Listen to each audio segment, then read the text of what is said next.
Régis Sébastien qui rentre du Japon et qui disent le lean, c'est bon, j'ai compris ce que c'était le lean, c'est essayer de blablabla, etc.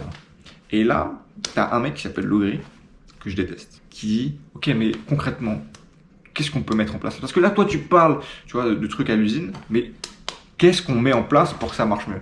Et Régis, qui est le coach lean, un mec qui pèse assez dans le milieu, Régis, il est là et il dit non mais c'est pas comment on peut mettre en place, etc. Tu vois, c'est plus profond, c'est comment on crée le cadre.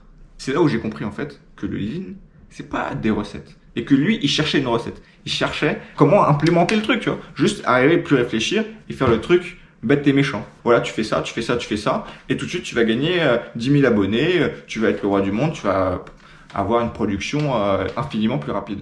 Et ce que disait Régis, c'est juste, on va créer le cadre qui va te permettre de comprendre là où tu chies et ce que tu fais bien. Et ensuite, tu vas réfléchir sur éliminer ce problème-là. Je sais que ça t'a marqué le lean il y a un moment. Ouais, bien sûr. Parce que ça faisait écho à l'antifragilité.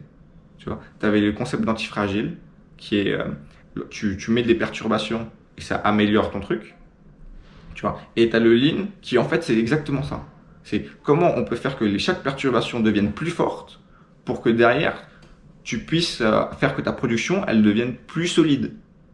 En fait, c'est deux concepts qui sont pareils, tu vois. C'est juste, le lean, c'est l'antifragilité mise sur la production.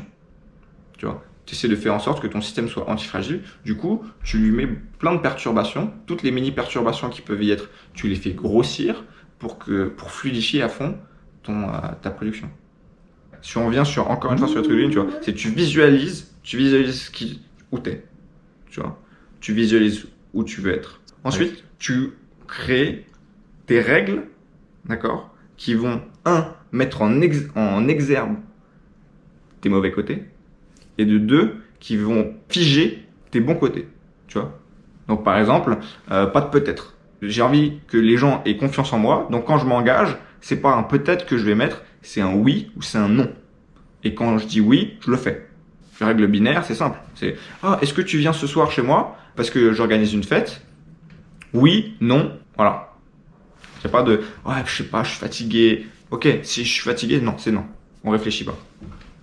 Donc ça, ces règles-là, une fois que tu as construit ton cadre dans lequel tu vas pouvoir évoluer, c'est ultra important que tu restes dans ton cadre. Tu vois, il n'y a pas d'exception, j'en sors pas. Tu vois, il faut que ton cadre soit ultra rigide. Si tu sors une fois, tu sors plusieurs fois derrière. Donc il faut jamais que ça arrive. Il faut même pas qu'il y ait une seule exception.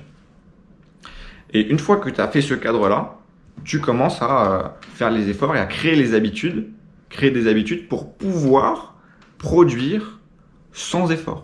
Tu vois, c'est les habitudes qui vont te permettre de pouvoir produire sans effort. C'est quoi une habitude?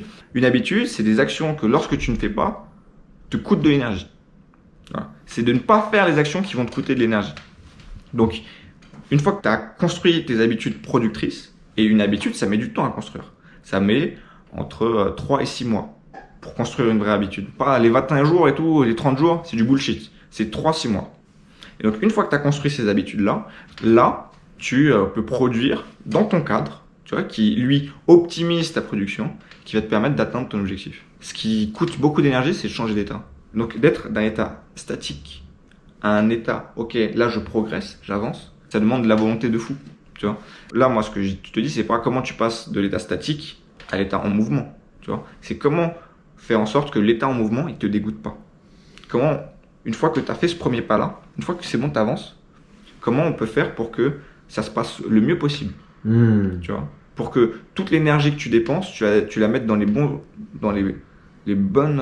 pistons pour que tu puisses avancer le mieux possible et que ça se passe sans embrouille. Parce que sinon, à chaque fois que tu vas faire un pas, tu vas mal le faire, tu vas te dire j'essaie de changer, mais au final, je peux pas. J'arrive pas. Et là, tu vas chercher des excuses. C'est parce que j'ai ça, c'est parce que j'ai ci, c'est parce que je suis pas motivé, c'est parce que j'ai pas d'envie. En fait, c'est pas ça. C'est juste parce que ton cadre, c'est de la merde. Ton environnement, il est pas fait pour t'aider à te porter. Tu vois, t'es pas en situation de réussir. C'est vraiment ça. Entendu, je comprends. En fait, toi, tu veux pas aider les gens à la phase 1, tu veux les aider dans le début de la phase 2. Ouais, c'est ça. Les gens qui sont déjà déterminés à changer. Les autres, je peux pas les aider. D'accord. Ok.